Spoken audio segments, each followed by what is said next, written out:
अस्सलाम वालेकुम एवरीवन। उम्मीद करती हूँ कि आप सब खैरियत से होंगे। Welcome to my YouTube channel. So जी, आज हम जिस टॉपिक पे बात करने जा रहे हैं वो बहुत ही एक इम्पोर्टेंट टॉपिक, और आजकल तो बहुत ज़्यादा टीचर्स इसके ऊपर फोकस कर रहे होते हैं, बल्कि बहुत ज़्यादा बात भी इसके ऊपर हो रही है। Changes in DSM-5 TR। अच्छा, ये एक क्योंकि हम देखते हैं कि एक होल मार्क होता है, अगर कोई भी बुक के अंदर चेंज आ जाए तो पिछली वाली को बहुत से लोग डिनाई कर रहे होते हैं, लेकिन वाहिद एक DSM है जिसमें हमने DSM 1 से लेके 5 TR तक साथ लेके चलना है। उसी बुक के अंदर चीज़ें जो है वो रद्दोबदल और चेंज हो रही हैं। टोटल फॉर्मेट बुक का वही है। अच्छा, अब जब हम बात करते हैं DSM-5 TR की, तो सबसे पहले हम देखते हैं कि इससे 2022 में इस बुक को पब्लिश किया था APA ने, और TR का मतलब है टेक्स्ट रिवीजन, और इसमें बात करते हैं बहुत सी माइनर चेंजेस और करेक्शंस की। ओवरऑल टॉपिक और बुक और वो सब कुछ सेम है, सिर्फ कुछ टर्मिनोलॉजीज़ का, कुछ अलाइनमेंट्स का डिफरेंस आया है, बाकी सब पहले वाले जैसा ही है।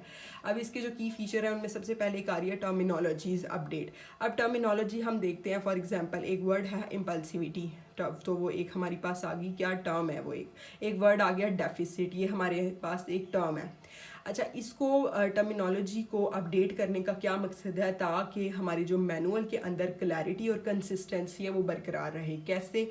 अब उसका जवाब ये है कि एक वर्ड हम कोई भी बोलते हैं, अगर फॉर एग्जांपल हमने वर्ड इम्पल्सिविटी बोला है, तो हमें पता चले कि जो हमने ये नाम रखा है उसके अंदर उसकी करैक्टरिस्टिक्स भी उस नाम से मिलती जुलती होंगी।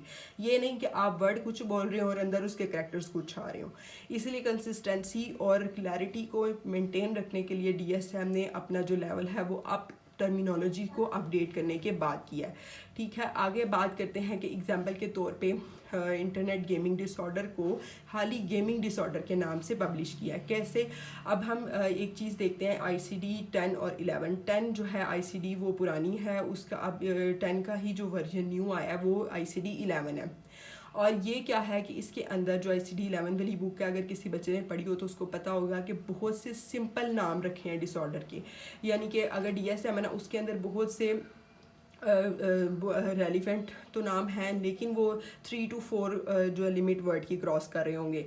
लेकिन ICD 11 के अंदर जो हाली डिसऑर्डर किसी भी एक के अंदर कोई बंदा फॉल कर रहा है तो उसको सिंपल से कह देंगे, यानी कि अगर किसी को कहेंगे एंजाइटी डिसऑर्डर है, किसी को कहेंगे गेमिंग। अब DSM के अंदर 3-3, 4-4 वर्ड्स को बताया हुआ है कि इंटरनेट गेमिंग, यानी कि स्पेसिफाइड करते हैं। DSM हर चीज़ को स्पेसिफाई करके एक्सप्लेन करती है। तो इसीलिए इस वाले के अंदर उन्होंने जितने डिसऑर्डर्स हैं उनको रेलिवेंटली जनरलाइज भी किया है। अगर हाल ही इंटरनेट का होगा तो फिर उसको लेबल स्पेसिफाइडली कर देंगे, लेकिन अभी बहरहाल उसको गेमिंग डिसऑर्डर का नाम दिया है। इसके बाद क्लैरिफिकेशन ऑफ क्राइटेरिया है, माइनर क्लैरिफिकेशन किया है रिसर्चेस की बेस पे, ताकि किसी भी असेसमेंट के प्रोसीजर के अंदर गाइडलाइंस बहुत सी ऐसी जाएं जिससे सिम्टम्स को रिफाइन कर लें। जैसे कि जो वर्ड है आगे पोस्ट ट्रॉमेटिक स्ट्रेस डिसऑर्डर और एक्यूट स्ट्रेस डिसऑर्डर, इनकी वर्डिंग को रिफाइन किया। इन दो डिसऑर्डर के अंदर थोड़े थोड़े वर्ड्स का जो है वो चेंज किया, इनके क्राइटेरिया के अंदर चेंज किया। जैसे अभी कल एक मैं पढ़ी थी, उसके अंदर ये था कि जो पोस्ट ट्रॉमेटिक स्ट्रेस डिसऑर्डर है वो अगर किसी पर्सन ने किसी मोबाइल पे कोई वीडियो वगैरह या कुछ इस तरह से देखी है, तो वो अगर अपने आप को ये कंसीडर करें या नेक्स्ट पर्सन के इसको PTSD है, तो वो उस क्राइटेरिया में फॉल नहीं करेगा कि जब तक वो पर्सन लाइफ में अपनी खुद लाइवली वो एक्सपीरियंस ना कर ले चीज़ को। फिर इसके बाद अलाइनमेंट विद ICD 11 के अकॉर्डिंग बहुत सी चीज़ों को अलाइन किया है। इसके बाद जो है वो बात ये कर रहा है कि ensured better alignment between DSM-5 TR and the WHO's 11th edition, यानी कि 11th एडिशन के अकॉर्डिंग DSM-5 TR को अलाइन किया है। ये क्या करता है कि इंटरनेशनल डायग्नोस्टिक कंसिस्टेंसी को मेंटेन रखता है, क्योंकि ICD 11 भी इंटरनेशनल क्लासिफाइड एक डिजीज़ की बुक है, तो इसीलिए इस बुक के साथ हमेशा DSM का कह लें कि टाकरा रहता है। जो चीज़ उसमें है वही ICD 11 में है, लेकिन ICD 11 बहुत ज़्यादा जनरलाइज वे में बात कर रही होती है, बहुत ज़्यादा फ्रीडम देती है। दैट्स वाई DSM पे ज़्यादा रिलाई कर रहे होते हैं, उसको ऑथेंटिक समझ रहे होते हैं।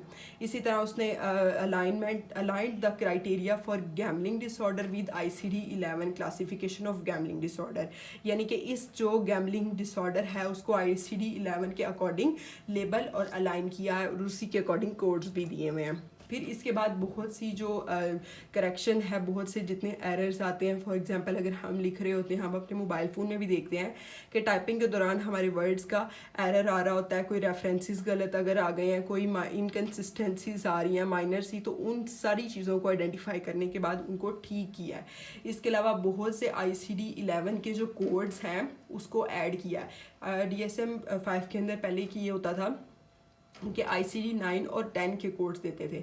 अब ICD 9 के जो कोड्स हैं उनको रिमूव करके ICD 10 और 11 के कोड्स को ऐड किया है, कि ये भी डिफरेंस है। अब जो अपडेट्स टू डिसऑर्डर कंसेप्चुलाइजेशन है उसमें एक चीज़ ये देखी जाती है कि incorporated new researches and clinical insights to refine the conceptualisation.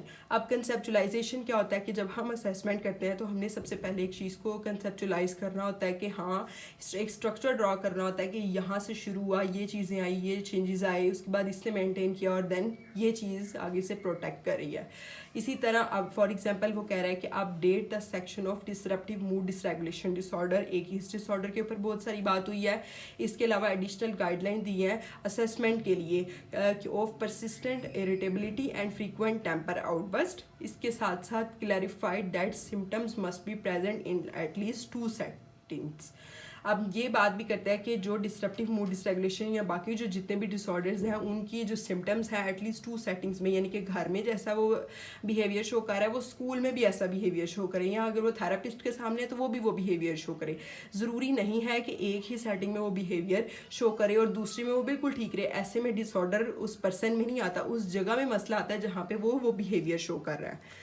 फिर इसके बाद जो दूसरे नोटेबल चेंजेस हैं उसमें वो कहता है कि बाद वो जो सेक्शन एक आता है कल्चरल फॉर्मुलेशंस का, उसको बहुत ज़्यादा एक्सपैंड किया और उसके अंदर बहुत सी चीज़ों को ऐड किया और कंप्रीहेंड किया ताकि असेसमेंट में कल्चरल फैक्टर को देखते हुए ईजीली चीज़ें डायग्नोज हो जाएँ।